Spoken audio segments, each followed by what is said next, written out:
Everyone, welcome back to my channel. So ಇವತ್ತಿನ ಬ್ಲಾಗಲ್ಲಿ ಬಂದ್ಬಿಟ್ಟು ನಾವು ಟಾಪ್ 5 ಥಿಂಗ್ಸನ್ನು ತಿಳ್ಕೊಳ್ತಿದ್ದೀವಿ. ಗೈನಕಾಲಜಿಸ್ಟ್ ಹತ್ರ ಹೋಗೋಕ್ಕಿಂತ ಮೊದಲು ನಾವು ಏನೆಲ್ಲ ನಮ್ಮ ಹತ್ರ ರೆಡಿಯಾಗಿ ಇಟ್ಕೋಬೇಕು, ನಾವು ಯಾವ ರೀತಿ ಪ್ರಿಪೇರ್ ಆಗಬೇಕು ಅಂತ ಹೇಳಿ ನೋಡೋದಕ್ಕಿಂತ ಮೊದಲು ಸೊ ಯಾರೆಲ್ಲ ಸಬ್ಸ್ಕ್ರೈಬ್ ಮಾಡ್ಕೊಂಡಿಲ್ಲ ಅವರು ಸಬ್ಸ್ಕ್ರೈಬ್ ಮಾಡ್ಕೊಳ್ಳಿ ಆ್ಯಂಡ್ ಪಕ್ಕದಲ್ಲಿರುವಂತಹ ಬೆಲ್ ಬಟನನ್ನು ಪ್ರೆಸ್ ಮಾಡಿ. ಸೊ ದಟ್ ನನ್ನ ನೆಕ್ಸ್ಟ್ ವೀಡಿಯೋಸ್ನ ಕಂಟೆಂಟ್ ನಾನು ಏನು ಅಪ್ಲೋಡ್ ಮಾಡ್ತೀನಿ ಸೊ ಅದು ನಿಮಗೆ ಬಂದು ತಲುಪುತ್ತೆ. ಸೊ ನೀವು ನೋಡ್ಬೋದು ಅಂತ ಹೇಳ್ತಾ ಸೊ ಇವತ್ತಿನ ಬ್ಲಾಗನ್ನು ಸ್ಟಾರ್ಟ್ ಮಾಡಿ. ನಾರ್ಮಲ್ ಆಗಿ ಗೈನಕಾಲಜಿಸ್ಟ್ ಅಂದರೆ one who treats women and women related problems. So ಅವರನ್ನು ನಾವು ಗೈನಕಾಲಜಿಸ್ಟ್ ಅಂತ ಹೇಳ್ತೀವಿ. ಸೊ ಕೆಲವರು ಇರ್ತಾರೆ, ಕೆಲವರಂತೂ ಅವ್ರ ಪ್ರಾಬ್ಲಮ್ಸ್ನ ಹೇಳ್ಕೊಳ್ಳೋದೇ ಇಲ್ಲ ಯಾರ ಹತ್ರನೂ. ಸೊ ಅಂಥವರು ಪ್ಲೀಸ್ ನಾಚಿಕೆ ಪಡದೆ ನಿಮ್ಮ ಗೈನಕಾಲಜಿಸ್ಟ್ ಹತ್ರ ನಿಮ್ಗೆ ಏನು ಪ್ರಾಬ್ಲಮ್ ಇದೆ ಅಂತ ಹೇಳಿಬಿಟ್ಟು ನೀವು ಶೇರ್ ಮಾಡಬೇಕು. ಸೊ ದಟ್ ಅವರು ನಿಮ್ಮ ಪ್ರಾಬ್ಲಮ್ಗೆ ಒಂದು ಸೊಲ್ಯೂಷನನ್ನು ಹುಡುಕ್ತಾರೆ. ಅಂದರೆ ನಿಮ್ಮ ಪ್ರಾಬ್ಲಮ್ಗೆ ಕರೆಕ್ಟಾಗಿ ಅವರು ಟ್ರೀಟ್ಮೆಂಟನ್ನು ಕೊಡ್ತಾರೆ, ಯಾವುದೇ ರೀತಿಯಾಗಿ ಮುಚ್ಚಿಡಬಾರ್ದು. ಸೊ ಇವತ್ತಿನ ವಿಡಿಯೋದಲ್ಲಿ ಬಂದುಬಿಟ್ಟು ನಾವು ಯಾವ ರೀತಿ ನಾವು ಗೈನಕಾಲಜಿಸ್ಟ್ ಹತ್ರ ಹೋಗೋಕ್ಕಿಂತ ಮೊದಲು ನಾವು ಯಾವ ರೀತಿ ನಮ್ಮನ್ನು ನಾವು ಪ್ರಿಪೇರ್ ಮಾಡ್ಕೋಬೇಕು ಆ್ಯಂಡ್ ನಮ್ಮ ಹತ್ರ ಏನೇನೆಲ್ಲ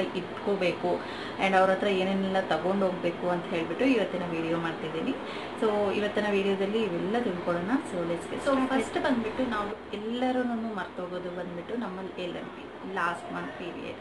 ಸೊ ತುಂಬ ಜನ ಐ ಡೋಂಟ್ ನೋ ಎಷ್ಟು ಜನ ಇದನ್ನು ಜ್ಞಾಪಕ ಇಟ್ಕೊತೀರ ಅಂತ ನನಗೆ ಗೊತ್ತಿಲ್ಲ. ಕೆಲವ್ರಿಗೆ ಏನಾಗುತ್ತೆ ಕರೆಕ್ಟಾಗಿ ಅದೇ ಡೇಟ್ಗೆ ಬರ್ಬೋದು, ಬಟ್ ಕೆಲವ್ರಿಗೆ ಬರೋದಿಲ್ಲ. ಕೆಲವರು 2 ಮಂತ್ಸ್ಗೆ ಆಗ್ಬೋದು, ಇಲ್ಲ 1.5 ಮಂತ್ಗೆ ಆಗ್ಬೋದು.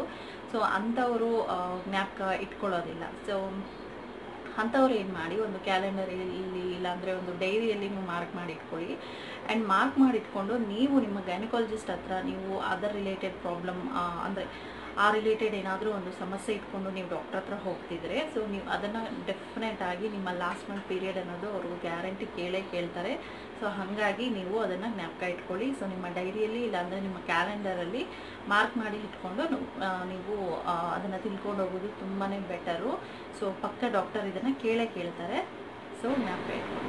ಸೊ ನೆಕ್ಸ್ಟ್ ಬಂದುಬಿಟ್ಟು ನೀವೇನೋ ಆಲ್ರೆಡಿ ಬೇರೆ ಹಾಸ್ಪಿಟಲಲ್ಲಿ ಎಲ್ಲಾದರೂ ತೋರಿಸ್ಬಿಟ್ಟು ಈಗ ನೆಕ್ಸ್ಟು ಹಾಸ್ಪಿಟಲ್ ಚೇಂಜ್ ಮಾಡ್ತಿದ್ದೀರಾ ಇಲ್ಲ ಡಾಕ್ಟರ್ ಚೇಂಜ್ ಮಾಡ್ತಿದ್ದೀರಾ ಅಂತಂದರೆ ಸೊ ನಿಮ್ಮ ಹೋಲ್ಡ್ ರಿಪೋರ್ಟ್ಸ್ ಏನೇನೆಲ್ಲ ಇದೆ, ನಿಮ್ಮ ಲೈಕ್ ನಿಮ್ಗೇನಾದರೂ ಸಿವಿಯರ್ ಏನಾದರೂ ಪ್ರಾಬ್ಲಮ್ಸ್ ಇದೆ, ಇಲ್ಲ ಮಕ್ಕಳಾಗ್ತಿಲ್ಲ, ಆ ರೀತಿ ಏನಾದರೂ ಪ್ರಾಬ್ಲಮ್ಸ್ ಇದ್ದರೆ ನೀವು ಬೇರೆ ಹಾಸ್ಪಿಟಲಲ್ಲೆಲ್ಲ ತೋರಿಸಿರ್ತೀರಲ್ವ. ಸೊ ಆ ಓಲ್ಡ್ ರಿಪೋರ್ಟ್ಸ್ ಎಲ್ಲ ನೀವು ಕಂಪ್ಲೀಟಾಗಿ ಅದು ಎಷ್ಟೇ ವರ್ಷ ಆಗಿದ್ರು ಎಲ್ಲ ರಿಪೋರ್ಟ್ಸ್ನ ಹೊಸ ಡಾಕ್ಟರ್ ಹತ್ರ ಹೋಗುವಾಗ ಓಲ್ಡ್ ರಿಪೋರ್ಟ್ಸ್ ಎಲ್ಲನ ಎತ್ಕೊಂಡು ಹೋಗೋದು ತುಂಬಾ ಉತ್ತಮ.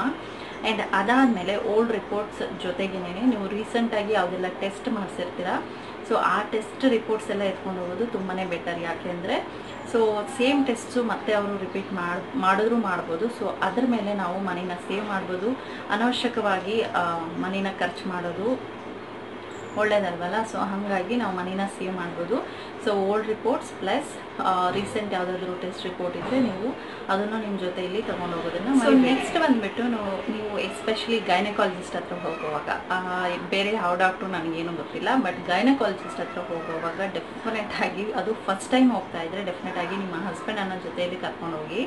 ಅಮ್ಮ ಅಪ್ಪ ಅಣ್ಣ ಇವ್ರು ಯಾರೂ ಅಲ್ಲ, ಹಸ್ಬೆಂಡನ್ನು ಜೊತೆಯಲ್ಲಿ ಕರ್ಕೊಂಡೋಗಿ.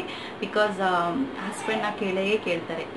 ಅಕಸ್ಮಾತ್ ನೀವು ಫಸ್ಟ್ ಟೈಮ್ ಏನಾದರೂ ಗೈನಕಾಲಜಿಸ್ಟ್ ಹತ್ರ ಹೋಗ್ತಿದ್ರೆ ಡೆಫಿನೆಟಾಗಿ ಹಸ್ಬೆಂಡನ್ನ ಕೇಳ್ತಾರೆ. ಬಿಕಾಸ್ ನನಗೆ ತುಂಬಾ ಎಕ್ಸ್ಪೀರಿಯೆನ್ಸ್ ಆಗಿದೆ ಇದು. ನಾನು ಫಸ್ಟ್ ಟೈಮ್ ಟ್ರೀಟ್ಮೆಂಟ್ಗಂತ ಹೋದಾಗ ತುಂಬಾ ಬೈಸ್ಕೊಂಡೆ ಗೈನಕಾಲಜಿಸ್ಟ್ ಹತ್ರ, ನಿಮ್ಮ ಹಸ್ಬೆಂಡ್ ಎಲ್ಲಿ ಅಂತ ಹೇಳ್ಬಿಟ್ಟು. ಸೊ ತುಂಬಾ ಬೈದರು, ಅದಂತೂ ನಾನು ಮರೆಯೋದಕ್ಕೆ ಆಗೋದಿಲ್ಲ. ಸೊ ಅಷ್ಟೊಂದು ಬೈದರು ಅವತ್ತು. ಸೊ ಹಸ್ಬೆಂಡ್ನ ಸಹ ಜೊತೆಯಲ್ಲಿ ಕರ್ಕೊಂಡೋಗಿ ಸೊ ದಟ್ ಅವರು ಡಾಕ್ಟ್ರ್ ಹತ್ರ ಹೋದ್ಮೇಲೆ ಅವ್ರಿಗೂ ಏನಾದರೂ ಪ್ರಾಬ್ಲಮ್ ಇದೆಯಾ ಇಲ್ವಾ ಅಂತ ಹೇಳ್ಬಿಟ್ಟು ಅವ್ರ ಬಗ್ಗೆನೂ ಅವ್ರು ಚೆಕ್ ಮಾಡ್ತಾರೆ, ತಿಳ್ಕೊತಾರೆ ಡಾಕ್ಟ್ರ್ ನೀಟಾಗಿ. ಸೊ ನಿಮಗೆ ಬೈಸ್ಕೊಳ್ಳೋ ಅಂಥ ಅವಶ್ಯಕತೆ ಇರೋದಿಲ್ಲ. ಸೊ ಡೆಫಿನೆಟಾಗಿ ಹಸ್ಬೆಂಡ್ ಜೊತೆ ಹೋಗಿ ಫಸ್ಟ್ ಟೈಮ್ ಹೋದಾಗ. ಅದಾದಮೇಲೆ ನೆಕ್ಸ್ಟ್ ಟೈಮ್ ನೀವು ಅಪ್ಪ ಅಮ್ಮ ಯಾರ ಜೊತೆ ಆದರೂ ಹೋಗಿ, ನೋ ಪ್ರಾಬ್ಲಮ್. ಸೊ ನೆಕ್ಸ್ಟ್ ಬಂದುಬಿಟ್ಟು ತುಂಬ ಇಂಪಾರ್ಟೆಂಟ್ ಏನು ಅಂದರೆ ನಾವು ಏನೇನು ಹೇಳಬೇಕು ಡಾಕ್ಟ್ರ್ ಹತ್ರ ಹೋಗಿ ಅಂತ ಹೇಳಿಬಿಟ್ಟು. ಇದಂತೂ ನನಗೆ ತುಂಬಾ ಕಷ್ಟ ಒಂದು ಟೈಮಲ್ಲಿ ಬಂದುಬಿಟ್ಟು ಡಾಕ್ಟ್ರ್ ಹತ್ರ ಹೋಗಬೇಕಂದ್ರೆ ಈಗ ನಾನು ಡಾಕ್ಟ್ರ್ ಹತ್ರ ಏನು ಮಾತಾಡಬೇಕು, ನಾನು ಏನು ಹೇಳಬೇಕು ಅನ್ನೋದನ್ನು ನಾನು ತುಂಬಾ ಅಂದರೆ ಪ್ರಿಪೇರ್ ಮಾಡ್ಕೊಳ್ತಿದ್ದೆ ನಾನು ಈಗ ನಾನು ಏನು ಹೇಳಬೇಕು ಬಿಕಾಸ್ ನಾನು ತುಂಬಾ ಹಾಸ್ಪಿಟಲ್ಸನ್ನು ಸುತ್ತಿದ್ದೀನಿ ಟ್ರೀಟ್ಮೆಂಟ್ಸ್ಗೆ ಅಂತ ಹೇಳ್ಬಿಟ್ಟು. ಸೊ ಹಾಗಾಗಿ ಡಾಕ್ಟ್ರ್ ಹತ್ರ ಯಾವ ಟ್ರೀಟ್ಮೆಂಟ್ ಬಗ್ಗೆ ಹೇಳಬೇಕು, ಹೆಂಗೆ ಹೇಳಬೇಕು, ಈ ರೀತಿ ತುಂಬಾ ಕನ್ಫ್ಯೂಸ್ ಆಗ್ತಿದೆ. ಸೊ ಇದಕ್ಕೆ ಸೊಲ್ಯೂಷನ್ ಏನು ಅಂತಂದರೆ ಬೆಟರು ನೀವು ಒಂದು ಡೈರಿಯಲ್ಲೋ ಇಲ್ಲೊಂದು ಪೇಪರಲ್ಲೋ ಬರೆದಿಟ್ಕೊಳ್ಳಿ. ಫಸ್ಟ್ ನಾನು ಎಲ್ಲಿಂದ ಸ್ಟಾರ್ಟ್ ಮಾಡಬೇಕು, ನಾನು ಏನು ಇಂಪಾರ್ಟೆಂಟಾಗಿ ನಾನು ಏನನ್ನೇ ಹೇಳಬೇಕು, ಅಂತ ಹೇಳಿಬಿಟ್ಟು ನೀವು ಬರೆದಿಟ್ಕೊಳ್ಳಿ. ಆ್ಯಂಡ್ ಫಸ್ಟೇ ನೀವು ಅಟ್ಲೀಸ್ಟ್ ಸ್ವಲ್ಪ ಅದು ಪ್ರಿಪೇರ್ ಆಗಿ ನಿಮ್ಮ ಡಾಕ್ಟರ್ಗೆ ನೀವು ಏನು ಹೇಳಬೇಕು ಆ್ಯಂಡ್ ಅವ್ರ ಹತ್ರ ಏನು ಮಾತಾಡಬೇಕು ಅಂತ ಹೇಳಿಬಿಟ್ಟು. ಬಿಕಾಸ್ ನಿಮ್ಮ ಡಾಕ್ಟರ್ ನಿಮ್ಮ ಹತ್ರ ಮಾತಾಡೋದು ಆ್ಯಂಡ್ ನೀವು ನಿಮ್ಮ ಡಾಕ್ಟರ್ ಹತ್ರ ಮಾತಾಡೋದು ತುಂಬಾ ಇಂಪಾರ್ಟೆಂಟ್ ಆಗುತ್ತೆ. ಸೊ ನೀವು ನಿಮ್ಮ ಪ್ರಾಬ್ಲಮ್ ಹೇಳ್ಕೊಳ್ತಾ ಇದ್ದರೆ ಅವ್ರಿಗೆ ಕೊಡೋ ಟ್ರೀಟ್ಮೆಂಟ್ ತುಂಬ ವೇಸ್ಟ್ ಅಲ್ವಾ. ಸೊ ಹಾಗಾಗಿ ನಿಮ್ಮನ್ನು ನೀವು ಒಂದ್ಸರಿ ಫಸ್ಟ್ ಪ್ರಿಪೇರ್ ಮಾಡ್ಕೊಳ್ಳಿ. ನೀವು ಫಸ್ಟ್ ಏನು ಹೇಳಬೇಕು ಅಲ್ಲಿ ಹೋಗಿ ಅಂತ ಹೇಳಿಬಿಟ್ಟು. ಸೊ ಇದು ತುಂಬ ತುಂಬ ಇಂಪಾರ್ಟೆಂಟ್ ಆಗುತ್ತೆ. ಸೊ ನಿಮಗೆ ಅಷ್ಟು ಆಗಲಿಲ್ಲ ಅಂತ ಹೇಳಿದ್ರೆ ನೀವೊಂದು ಡೈರಿಯಲ್ಲೋ ಒಂದು ಪೇಪರಲ್ಲೋ ಬರೆದಿಟ್ಕೊಳ್ಳಿ. ನಾನು ಇದೆಲ್ಲ ಹೇಳಬೇಕು, ಈ ಪಾಯಿಂಟ್ಸ್ ನಾನು ಕವರ್ ಮಾಡಬೇಕು, ಇದೆಲ್ಲ ನನ್ನ ಡಾಕ್ಟ್ರಿಗೆ ಹೇಳಬೇಕು ಅಂತ ಹೇಳ್ಬಿಟ್ಟು ನೀವು ಬರ್ಕೊಳ್ಳಿ. ಬಿಕಾಸ್ ಇದು ತುಂಬ ಇಂಪಾರ್ಟೆಂಟ್. ನೆಕ್ಸ್ಟ್ ಬಂದುಬಿಟ್ಟು ನೆಕ್ಸ್ಟ್ ಸಹ ಅಷ್ಟೇ ತುಂಬ ಇಂಪಾರ್ಟೆಂಟ್ ಇವು. ನಾನು ನಾರ್ಮಲ್ ಆಗಿ ಡಾಕ್ಟರ್ ಹತ್ರ ಹೋದ್ಮೇಲೆ ಡಾಕ್ಟರು ಸ್ಟಾರ್ಟ್ ಮಾಡ್ತಾರೆ, ಏನೇನಾಯಿತು ಏನೇನು ಎಲ್ಲ ಕೇಳ್ತಾರೆ. ಇದೆಲ್ಲ ಆಯಿತು. ನೆಕ್ಸ್ಟ್ ಅವರು ಟ್ರೀಟ್ಮೆಂಟ್ ಬಗ್ಗೆ ನಮಗೆ ಎಕ್ಸ್ಪ್ಲೈನ್ ಮಾಡ್ತಾರೆ, ಇಲ್ಲ ಮೆಡಿಕೇಷನ್ ಬಗ್ಗೆ ಎಕ್ಸ್ಪ್ಲೈನ್ ಮಾಡ್ತಾರೆ. ಅಫ್ಕೋರ್ಸ್ ರಿಪೋರ್ಟಲ್ಲಿ ಬರೀತಾರೆ, ಅದೆಲ್ಲ ನಾನು ಹೇಳ್ತಿರೋದು. ಬಟ್ ಹೇಗಿರಬೇಕು ಏನು ಎಲ್ಲ ಹೇಳ್ಬಿಟ್ಟು ಒಂದು ದೊಡ್ಡ ಲೀಸ್ಟ್ ಹೇಳ್ತಾರೆ. ಅದೆಲ್ಲ ನಾವು ಕೇಳಿಸ್ಕೊತೀವಿ. ಓಕೆ, ಆ ಒಂದು ಮೂಮೆಂಟಲ್ಲಿ ನಮಗೆ ಜ್ಞಾಪಕ ಇರುತ್ತೆ. ಬಟ್ ಅದು ಆಗಿದ ನಂತರ ನಮಗೇನು ಜ್ಞಾಪಕ ಇರೋದಿಲ್ಲ. ಅಲ್ಲಲ್ಲಿ ಮರ್ತೋಗಿರ್ತೀವಿ. ಇದು ಆಗದೆ ಇರೋದಕ್ಕೆ ನಾನೇನು ಮಾಡ್ತಿದ್ದೆ ಅಂತಂದರೆ ಫೋನಲ್ಲಿ ರೆಕಾರ್ಡರ್ ಆನ್ ಮಾಡಿಬಿಟ್ಟು ನಾನು ಇಟ್ಕೊಳ್ತಿದ್ದೆ. ಫೋನ್ ಬಂದುಬಿಟ್ಟು ಏರೋಪ್ಲೇನ್ ಮೋಡಲ್ಲಿ ಹಾಕಿಬಿಟ್ಟು ಫೋನ್ನಲ್ಲಿ ರೆಕಾರ್ಡರನ್ನು ಆನ್ ಮಾಡಿಬಿಟ್ಟು ನಾನು ಇಟ್ಕೊಳ್ತಿದ್ದೆ. ದಟ್ ಡಾಕ್ಟ್ರ್ ಮಾತಾಡೋದೆಲ್ಲ ರೆಕಾರ್ಡ್ ಆಗ್ತಿತ್ತು. ಮತ್ತೆ ಮನೆಗೆ ಬಂದು ಅದನ್ನು ನೀಟಾಗಿ ಕೇಳಿ ಮನೆಯವ್ರಿಗೆ ಸಹ ಏನಾಗಿದೆ ಏನು ಅಂತ ಹೇಳ್ಬಿಟ್ಟು ಎಕ್ಸ್ಪ್ಲೇನ್ ಮಾಡ್ಬೋದು. ಆ ರೀತಿ ನೀವು ಇದನ್ನು ಸಹ ಬಳಸ್ಬೋದು. ಬಿಕಾಸ್ ತುಂಬ ಇಂಪಾರ್ಟೆಂಟ್ ಅಲ್ವಾ. ಅವ್ರಿಗೆ ಏನು ಮೆಡಿಕೇಷನ್ ಕೊಟ್ಟಿದ್ದಾರೆ ಆ್ಯಂಡ್ ಏನೇನು ಹೇಳಿದ್ದಾರೆ ಅದನ್ನೆಲ್ಲ ಫಾಲೋ ಮಾಡಬೇಕು. ಒಂದು ಟ್ರೀಟ್ಮೆಂಟ್ ಅಂದರೆ ನೀವು ಕರೆಕ್ಟಾಗಿ ಅದನ್ನು ಫಸ್ಟಿಂದ ಸ್ಟಾರ್ಟಿಂಗಿಂದ ಎಂಡ್ವರೆಗೂ ನೀವು. ನೆಕ್ಸ್ಟ್ ಥಿಂಗ್ ಏನು ಅಂದರೆ ಅವ್ರು ಏನೇನೆಲ್ಲ ಮೆಡಿಕೇಷನ್ ಕೊಟ್ಟಿದ್ದಾರೆ ಆ ಫೈಲ್ಸ್ ಎಲ್ಲ ಇರುತ್ತಲ್ವ. ಫೈಲಲ್ಲೆಲ್ಲ ಬರ್ತಿರ್ತಾರೆ. ಬಟ್ ಅದರ ಬದಲು ನೀವೇನು ಮಾಡ್ಬೋದು ಅಂದರೆ ಒಂದು ಡೈರಿ ಇಟ್ಕೊಳ್ಳಿ. ನಿಮ್ಮ ಟ್ರೀಟ್ಮೆಂಟ್ ಸ್ಟಾರ್ಟ್ ಆದಾಗಿಂದ ಒಂದು ಡೈರಿ ಇಟ್ಕೊಳ್ಳಿ. ಆ ಡೈರಿಯಲ್ಲಿ ಈಚ್ ಆ್ಯಂಡ್ ಎವ್ರಿಥಿಂಗ್ ನೀವು ಬರೀತಾ ಬನ್ನಿ. ಈ ರೀತಿ ನಾನು ಒಂದು ಡೇಟ್ ಹಾಕಿ ಇವತ್ತು ನಾನು ಈ ಮೆಡಿಕೇಷನ್ ಸ್ಟಾರ್ಟ್ ಮಾಡ್ತಿದ್ದೀನಿ ಆ್ಯಂಡ್ ಇವತ್ತು ನಾನು ಏನು ಮಾಡ್ತಿದ್ದೀನಿ. ಈ ರೀತಿ ನೋಟ್ ಡೌನ್ ಮಾಡ್ತಾ ಬನ್ನಿ. ಇವೆಂದು ಅದು ರಿಪೋರ್ಟ್ಸಲ್ಲಿ ಇದ್ದರೂ ಸಹ ನೀವೊಂದು ಪಿಕ್ಚರ್ ಕ್ಲಿಕ್ ಮಾಡಿ ಇಟ್ಕೊಳ್ಳೋದು ತುಂಬ ಒಳ್ಳೆಯದು.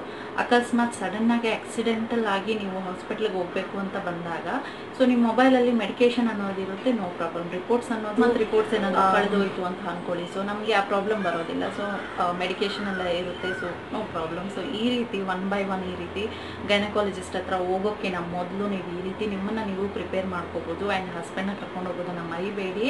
ಆ್ಯಂಡ್ ಟ್ರೀಟ್ಮೆಂಟ್ ಸ್ಟಾರ್ಟ್ ಆದಾಗಿಂದ ತುಂಬ ಮನಿನ ವೇಸ್ಟ್ ಮಾಡಬೇಡಿ. ಡಾಕ್ಟ್ರ್ ಯಾವ ರೀತಿ ಟ್ರೀಟ್ಮೆಂಟ್ ಕೊಡ್ತಾರೆ ಫಸ್ಟಿಂದ ಲಾಸ್ಟ್ವರೆಗೂ ಆ ರೀತಿ ನೀವು ಮೇಂಟೈನ್ ಮಾಡಿ, ಮರೀದೇ ಮೆಡಿಕೇಷನನ್ನು ಕಂಟಿನ್ಯೂ ಮಾಡಬೇಕು. ಆ್ಯಂಡ್ ಅದರ ಜೊತೆಗೆ ಏನಂದರೆ ನಾವು ಅಟ್ಲೀಸ್ಟ್ ಒಂದು ಕೆಲವು ದಿನ, ಈಗ ನಮಗೊಂದು ಪ್ರಾಬ್ಲಮ್ ಬಂದಿದೆ ಅಂತ ಹೇಳಿಬಿಟ್ಟು ನಾವು ಡಾಕ್ಟ್ರ್ ಹತ್ರ ಹೋಗ್ತಿದ್ದೀವಲ್ವ. ಹಾಗಾಗಿ ನಮ್ಮನ್ನು ನಾವು ಅಟ್ಲೀಸ್ಟ್ ಸ್ವಲ್ಪ ಆದರೂ ಕೇರ್ ಮಾಡ್ಕೋಬೇಕು. ಫುಡ್ ಆಗಲಿ, ಎಕ್ಸಸೈಸ್ ಆಗಲಿ, ಈ ರೀತಿ ಏನೋ ಒಂದು ಮೇಂಟೈನ್ ಮಾಡ್ತಾ ಹೋಗಬೇಕು. ದಟ್ ಮೆಡಿಕೇಷನ್ ಜೊತೆಗೆ ಟ್ರೀಟ್ಮೆಂಟ್ ಜೊತೆಗೆ ಇದು ಸಹ ತುಂಬಾ ಹೆಲ್ಪ್ ಆಗುತ್ತೆ. ನಿಮ್ಮ ಪ್ರಾಬ್ಲಮ್ಗೆ ಸೊಲ್ಯೂಷನ್ ಬೇಗ ಸಿಗುತ್ತೆ. ಆ್ಯಂಡ್ ಡಾಕ್ಟ್ರ್ ಹತ್ರ ನೀಟಾಗಿ ಮಾತಾಡಿ. ಯಾವ ಡಾಕ್ಟ್ರು ಕರೆಕ್ಟಾಗಿ ಮಾತಾಡಲ್ಲ. ಕೆಲವು ಡಾಕ್ಟರ್ಸನ್ನು ನಾವು ನೋಡಿರ್ತೀವಿ, ಹೋಗಿ ಕೂತ್ಕೊತೀವಿ ಜಸ್ಟ್ ಒಂದು ಎರಡು ಮಾತು ಮಾತಾಡೋಷ್ಟರಲ್ಲಿನೇ ಅದು ಎಂಡ್ ಆಗೋಗ್ಬಿಡುತ್ತೆ. ಹಾಗಾಗಿ ಅಂಥ ಡಾಕ್ಟರ್ಸ್ ಹತ್ರ ಪ್ಲೀಸ್ ಹೋಗಬೇಡಿ. ಯಾವ ಡಾಕ್ಟ್ರು ನೀಟಾಗಿ ಮಾತಾಡ್ತಾರೆ, ನಿಮ್ಮ ಜೊತೆ ಅವ್ರು ಕಮ್ಯುನಿಕೇಟ್ ಮಾಡಬೇಕು ಚೆನ್ನಾಗಿ. ಅಂಥ ಡಾಕ್ಟ್ರ್ ಹತ್ರ ನೀವು ಹೋಗಿ. ಏನಾದರೂ ಕಳೆದೋಯ್ತು ಅಂತ ಅಂದ್ಕೊಳ್ಳಿ. ನಮಗೆ ಆ ಪ್ರಾಬ್ಲಮ್ ಬರೋದಿಲ್ಲ. ಮೆಡಿಕೇಷನ್ ಎಲ್ಲ ಇರುತ್ತೆ. No problem. ಈ ರೀತಿ ಒನ್ ಬೈ ಒನ್ ಈ ರೀತಿ ಗೈನಕಾಲಜಿಸ್ಟ್ ಹತ್ರ ಹೋಗೋಕ್ಕಿಂತ ಮೊದಲು ನೀವು ಈ ರೀತಿ ನಿಮ್ಮನ್ನು ನೀವು ಪ್ರಿಪೇರ್ ಮಾಡ್ಕೋಬೋದು. ಆ್ಯಂಡ್ ಹಸ್ಬೆಂಡ್ನ ಕರ್ಕೊಂಡು ಹೋಗೋದನ್ನು ಮರಿಬೇಡಿ. ಆ್ಯಂಡ್ ಟ್ರೀಟ್ಮೆಂಟ್ ಸ್ಟಾರ್ಟ್ ಆದಾಗಿಂದ ತುಂಬ ಮನಿನ ವೇಸ್ಟ್ ಮಾಡಬೇಡಿ. ಡಾಕ್ಟ್ರ್ ಯಾವ ರೀತಿ ಟ್ರೀಟ್ಮೆಂಟ್ ಕೊಡ್ತಾರೆ ಫಸ್ಟಿಂದ ಲಾಸ್ಟ್ವರೆಗೂ ಆ ರೀತಿ ನೀವು ಮೇಂಟೈನ್ ಮಾಡಿ, ಮರೀದೇ ಮೆಡಿಕೇಷನನ್ನು ಕಂಟಿನ್ಯೂ ಮಾಡಬೇಕು. ಆ್ಯಂಡ್ ಅದರ ಜೊತೆಗೆ ಏನಂದರೆ ನಾವು ಅಟ್ಲೀಸ್ಟ್ ಒಂದು ಕೆಲವು ದಿನ, ಈಗ ನಮಗೊಂದು ಪ್ರಾಬ್ಲಮ್ ಬಂದಿದೆ ಅಂತ ಹೇಳಿಬಿಟ್ಟು ನಾವು ಡಾಕ್ಟ್ರ್ ಹತ್ರ ಹೋಗ್ತಿದ್ದೀವಲ್ವ. ಹಾಗಾಗಿ ನಮ್ಮನ್ನು ನಾವು ಅಟ್ಲೀಸ್ಟ್ ಸ್ವಲ್ಪ ಆದರೂ ಕೇರ್ ಮಾಡ್ಕೋಬೇಕು. ಫುಡ್ ಆಗಲಿ, ಎಕ್ಸಸೈಸ್ ಆಗಲಿ, ಈ ರೀತಿ ಏನೋ ಒಂದು ಮೇಂಟೈನ್ ಮಾಡ್ತಾ ಹೋಗಬೇಕು. ದಟ್ ಮೆಡಿಕೇಷನ್ ಜೊತೆಗೆ ಟ್ರೀಟ್ಮೆಂಟ್ ಜೊತೆಗೆ ಇದು ಸಹ ತುಂಬಾ ಹೆಲ್ಪ್ ಆಗುತ್ತೆ. ನಿಮ್ಮ ಪ್ರಾಬ್ಲಮ್ಗೆ ಸೊಲ್ಯೂಷನ್ ಬೇಗ ಸಿಗುತ್ತೆ. ಆ್ಯಂಡ್ ಡಾಕ್ಟ್ರ್ ಹತ್ರ ನೀಟಾಗಿ ಮಾತಾಡಿ. ಯಾವ ಡಾಕ್ಟ್ರು ಕರೆಕ್ಟಾಗಿ ಮಾತಾಡಲ್ಲ. ಕೆಲವು ಡಾಕ್ಟರ್ಸನ್ನು ನಾವು ನೋಡಿರ್ತೀವಿ, ಹೋಗಿ ಕೂತ್ಕೊತೀವಿ ಜಸ್ಟ್ ಒಂದು ಎರಡು ಮಾತು ಮಾತಾಡೋಷ್ಟರಲ್ಲಿನೇ ಅದು ಎಂಡ್ ಆಗೋಗ್ಬಿಡುತ್ತೆ. ಹಾಗಾಗಿ ಅಂಥ ಡಾಕ್ಟರ್ಸ್ ಹತ್ರ ಪ್ಲೀಸ್ ಹೋಗಬೇಡಿ. ಯಾವ ಡಾಕ್ಟ್ರು ನೀಟಾಗಿ ಮಾತಾಡ್ತಾರೆ, ನಿಮ್ಮ ಜೊತೆ ಅವ್ರು ಕಮ್ಯುನಿಕೇಟ್ ಮಾಡಬೇಕು ಚೆನ್ನಾಗಿ. ಸೊ ಅಂಥ ಡಾಕ್ಟ್ರ್ ಹತ್ರ ನೀವು ಹೋಗಿ. ಸೊ ಈ ರೀತಿ ಒಂದು ಗೈನಕಾಲಜಿಸ್ಟ್ ಹತ್ರ ಹೋಗುವಾಗ ಯಾವ ರೀತಿ ನಿಮ್ಮನ್ನು ನೀವು ಮೋಸ ಮಾಡ್ಕೋಬೇಡಿ. ಈಚ್ ಆ್ಯಂಡ್ ಎವ್ರಿಥಿಂಗ್ ಏನೇನಿದೆ ಎಲ್ಲದನ್ನು ನೀಟಾಗಿ ಹೇಳಿ, ನೋ ಪ್ರಾಬ್ಲಮ್. ಮುಂದಕ್ಕೆ ಏನೋ ಆಗುತ್ತೆ ಅಂತ ಹೇಳಿಬಿಟ್ಟು ಇವತ್ತು ಸುಳ್ಳು ಹೇಳಬಾರ್ದು.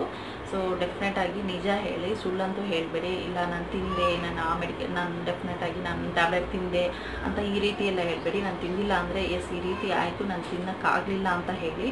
ಸೊ ನೆಕ್ಸ್ಟ್ ಅದಕ್ಕೊಂದು ಸೊಲ್ಯೂಷನ್ ಹೇಳ್ತಾರೆ ಅವರು. ಸೊ ಸುಳ್ಳು ಮಾತ್ರ ಹೇಳಬೇಡಿ. ಸೊ ಇದಾಗಿತ್ತು ಇವತ್ತಿನ ವಿಡಿಯೋ. ನೆಕ್ಸ್ಟ್ ವಿಡಿಯೋದಲ್ಲಿ ನಾನು ನಿಮ್ಮನ್ನು ಮೀಟ್ ಮಾಡ್ತೀನಿ. ಸೊ ಬಾಯ್ ಬಾಯ್.